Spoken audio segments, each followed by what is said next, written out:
Welcome in, ladies and gentlemen, to another edition of the On the Pony Express podcast. I am Billy Embody. Thanks for joining me here to preview SMU-USF, 11 a.m. kick in Tampa for the Mustangs. We've got a lot to get to because this one is intriguing for many reasons after the Bulls did fire Coach Jeff Scott this week, the former Clemson assistant, who is now looking for a new gig after a brutal run in South Florida. Wasn't able to really turn that program around at all. They used a lot of transfers early on, and it never came together. I believe he was 4-25 entering this season, and the Bulls dropped to 1-8 on the year with an ugly loss to Temple, giving up 626 yards of offense. The Mustangs and Bulls will kick off on ESPNU from Raymond James Stadium in Tampa, my hometown. Won't be there for this one, but I'll be watching. Look, the Mustangs have to avoid the trap game here. You've got a short week next week. You face a top 25 Tulane team that plays UCF this weekend. You've got to make sure that you have your ducks in a row going into this one, because if you don't focus, the Bulls do have enough talent to certainly make you pay. They haven't really shown much over the last year, especially, but still, nevertheless, SMU's got to be locked in for this one. First of all, want to remind you guys, please subscribe to the YouTube channel On the Pony Express. We're jumping up in subscribers, over 300 now. I woke up to that news. It's a process to build this thing. I'll tell you, had my buddy and coworker Liam Fitzgibbon run some of the numbers. He told me that 60% of our viewers don't subscribe to the channel. So please take a second, hit that subscribe button. It'd really help out a lot. Back to previewing the game. The Mustangs are coming off that 77-point outburst against Houston, getting that win over the Cougars. The Mustangs just were dominant in every facet offensively, and you've got to feel good if you're SMU coming off of that game. Tanner Mordecai played at his very best, didn't turn the ball over. That was critical in that one as well.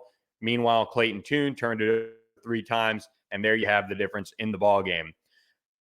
Coming off of a game like that where your defense really doesn't do anything to stop Houston outside of 3 turnovers, which are something to build off of in that respect, but SMU's defense has to get back to the basics. They're facing a USF offense that's down to a backup quarterback. I believe his name is Travius. Sorry, had it on my notes and the page died on me. Catravius Marsh. He took over midseason after Gary Bohannon went down. Had a fumble, had an interception against Temple, got the offense going. They started off early with a 7-0 lead, and then from there, the Owls took over. And it's really been the defensive struggles for USF that have kind of plagued them. The offense hasn't been able to keep up, and USF has struggled because of it. They do have 2 linebackers that I think are worth noting. Dwayne Boyles and DJ Gordon both are in the top 3 of leading tacklers for the Bulls, with Boyles leading the way. He's got 9 tackles for loss on the year. Look, the Bulls also have Jason Vaughn, gets after the quarterback, has 5 sacks, but really they don't have much defensively. They haven't been able to get stops. Temple, lowly Temple, put up 626 yards of offense, 257 of which came on the ground. Explosive play after explosive play helped the Owls get the win. It wasn't even close in the end. They scored on their next 10 possessions after the Bulls got a stop following 3 Temple Owl field goals. And the only thing stopping the Owls offense was halftime and the final buzzer. Those were the 2 drives the rest of the way that they didn't score on. So this is a game where SMU is going to have to be focused. They're facing a team that has an interim coach and an interim defensive coordinator. Bob Shoop was also let go with Jeff Scott. He was just in his first season, but things didn't trend up at all. And now you've got one of their kind of bright spots on the coaching staff in Steven DePrado taking over, or Daniel DePrado taking over the helm. He's been a really good special teams coordinator for the Bulls. They've got Brian Battle, a really impressive kick returner, and then Ernie Sims, former Florida State linebacker back when I was kind of growing up, takes over as defensive coordinator. He's been the linebackers coach, and he'll be calling the plays on that side of the ball. This is a program that is just in straight up turmoil. I mean, being from Tampa, ever since Jim Leavitt left, it's been a complete mixed bag. Skip Holtz had a little bit of success there, and then Willie Taggart, they've kind of cycled through coaches pretty quickly here lately. It's been a team that has this talent base. It's kind of like SMU in that regard, where they have a really talent-rich area to mine, and they haven't, or they've missed on evals when taking transfers, and here they are. So they're a program in complete disarray right now. It's going to be very interesting to see how they come out, if they come out with a little bit of oomph to them, and trying to not only show that, hey, maybe it was the coaching staff and how things were run, or they could come out and play to what they've been for much of the Jeff Scott era, which is, quite frankly, a bad football team. SMU coming into this one has its wide receiver core healthy. They have Jordan Curley, Moochie Dixon. They made it through the game against Houston, and they have Rashee Rice, of course. One big hit for SMU, Ben Redding, tight end, caught 3 touchdowns in that game against Houston. That last one, he kind of rolled it, and his ankle will now require surgery, and his SMU career is done. Ben's one of those guys that really came on the last 3 weeks, especially caught some big balls, made some tough catches, scored, and for a guy to give it everything he had, and for it to end that way, it really just sucks. So wish Ben the best of luck with his rehab, and I know he'll bounce back soon. He's one of the good guys out there that we've gotten to cover over the years.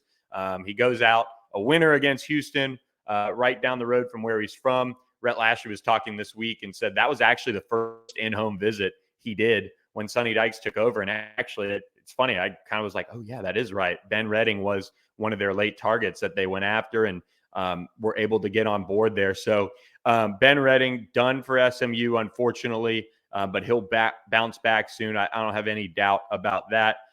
Probably, I would imagine, take a run at a pro career and go from there. SMU is also going to be, once again, I think, toying with the offensive line a little bit. Little shuffling in practice. Justin Osborne, Jalen Thomas playing a lot of right guard, and Justin Osborne kind of observing a little bit more so than usual. So keep an eye on that as you get ready to watch this one unfold for SMU. Defensively, they are healthy. The one question mark, is Stephon Wright going to play? He's going to be a game time decision from what Rhett Lashley said. He wasn't working out both days we were out there for practice, so I would list him as very questionable at this point. They did get Gary Wiley back on Wednesday. He sat out Tuesday's practice, working out with the strength and conditioning staff. On Wednesday, we went out there. He was full go, as well as Jaden Jones, who returned to practice in full pads on Tuesday. He kind of had a shoulder deal going on. He's back. That'll be a big boost for SMU, another kind of big body up front that maybe will help spell some of these guys on the defensive line. And he's had a decent season when he's been available. So you factor in him, you factor in a Florida native and Nelson Paul, who will get to play in his home state, as well as Jalen Samuels. They'll be out there running around with the usual suspects: Elijah Chapman, DeVere Levelston, Terrence Newman, guys like that. I think one of the keys here with pressuring USF is going to be the pass rush. They were not up to the task against Houston. Clayton Tune had all the time in the world. That has to change this week. They've got to get back to doing some of the things that have made them successful, getting after the quarterback. And I think we've seen SMU, and overall, this defense is just not very good statistically. I do think when they've been hit in the mouth and kind of embarrassed, they've bounced back. We saw the TCU game. We saw what they were able to do against Navy. They were able to make them earn it. They got stops when needed. The end of the game wasn't certainly what they wanted with Scott Simons that weekend. And then they played pretty well against Cincinnati, quite frankly. And then Tulsa, first half was a good first half, and then they kind of fell apart. So over the last game and a half, they've kind of fallen off. They need to get back. It's a good thing the Bulls are on the schedule, at least on paper, because hopefully for the Mustangs, they'll be able to do just that. I do think when you flip over to USF's defense with those linebackers, SMU is going to have to do a really good job of, continuing to run block well. That part of the SMU offense has come on really well with Tyler Levine over the last couple of weeks. Velton Gardner was nicked up, but he's going to be available from what Rhett Lashley said, TJ McDaniel was a full go this week. And Kamar Wheaton, who missed the last game due to illness, going to be back. He was back on the practice field this week as well. So SMU, I think you've got to find a way to keep that ground game going. That's going to keep, USF winded. Then you can really exploit them with the explosive plays from Rashee Rice, Jordan Curley, RJ Maryland, Moochie Dixon, Dylan Goffney. The list kind of goes on with this SMU receiving core as of late of guys they can get involved. You want to come out of this game healthy. If you're SMU, start fast, get up on the Bulls, get their morale even lower, and get out of Dodge. And then you can get back reasonable time to start preparing for Tulane. A big game next Thursday, of course, for SMU's AAC title hope dreams to kind of stay alive. So if you're an SMU fan, you got to be rooting for UCF this weekend, I would say. You got to root UCF the whole rest of the way. Make sure they win out. And then you hope that Tulane and Cincinnati kind of beat up each other and lose a key game here or there for the Bearcats and find a way to sneak in. We talked about the potential for SMU to reel off 5 straight wins to end this season. Can't happen without taking care of business against the Bulls. Picking this one, I think that you're in for another solid offensive night. I would say SMU 48, USF 17, maybe a late touchdown pushes it to 24 for the Bulls when some backups are in. But I see SMU taking care of business here. I think this is a team that got that taste of November success that they really haven't gotten outside of a win over UCF last year. This is a team that has a chance to close. They're going to have to adjust without Ben Redding, who's played a big role offensively. Nolan Matthews-Harris was healthy and working out this week in practice, so he'll get more of the reps. Maybe they go more 4 wide. Maybe that's something that they look at or go more 11 personnel. But SMU does have that ability to start fast, which they have as of late, do well in the red zone, which they have as of late, and take care of business and cruise in this one. So I like SMU 48-17 over the Bulls. I just don't see this team kind of bowing down and playing down to the level of the competition that they're facing. I know that has happened in the past for SMU, but this Bulls team is just, I think, in that much of disarray. I think SMU is going to find a way to start fast in Tampa, take care of business, and then get back and start game planning for Tulane. Now, that's the preview part of the podcast. Want to jump in now. I was out at DeSoto playing Pflugerville Weiss Thursday night. Got a chance to watch Jaden Milliner-Jones, one of SMU's safety commitments in the class. And let me tell you, I've seen Jamarian Carroll this year. I've seen from afar what Alex Kilgore's been able to do. Those guys are among the most impressive commitments in the class. What Jaden Milliner-Jones did last night was probably a step below of what Jamarian Carroll did when I saw him in person. By the way, Carroll and his Wichita Falls Hershey team moving on in the playoffs. They won last night. DeSoto moving on as well, took care of business against a pesky Weiss team. Jaden Milliner-Jones had a few big hits, and he's playing a little bit of an in-the-box safety. He just really showed his physicality. I think he's somebody that will fit well into that Brandon Crosley role. He did tell me he's set to sign early with the Mustangs during the early signing period and get to campus in January.